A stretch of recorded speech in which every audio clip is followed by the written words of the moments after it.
নাটকখনৰ সফল সমাপ্তি হ'ব নে বিফল সমাপ্তি হ'ব? মানে এটাই কথা, যদি সফল সমাপ্তি যদি সঁচাকে কিবা এটা আছে তেতিয়াহ'লে আজি গৌৰৱ গগৈক গ্ৰেপ্তাৰ কৰিব।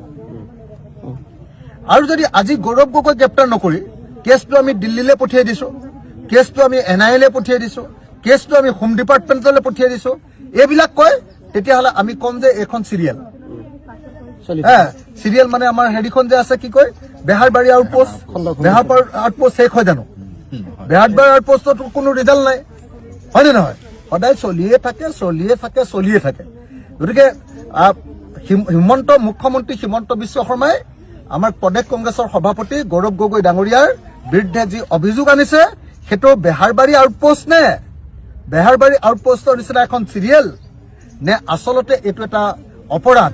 সঁচাকে এইটো গৌৰৱ গগৈ কিবা অপৰাধ কৰিছে, আজি আমি গম পাই যাম। যদি গৌৰৱ গগৈ গ্ৰেপ্তাৰ কৰে তেতিয়াহ'লে আমি গম পাম যে আচলতে ভিতৰত কিবা ডাঙৰ গণ্ডগোল আছে। আৰু যদি গৌৰৱ গগৈ গ্ৰেপ্তাৰ নকৰি আমি দিল্লীত তদন্ত কৰিবলৈ দিছো বুলি কয় তেতিয়াহ'লে আমি গম পাম যে ভিতৰত একো নাই, এইটো খোলা টেকেলি এটা।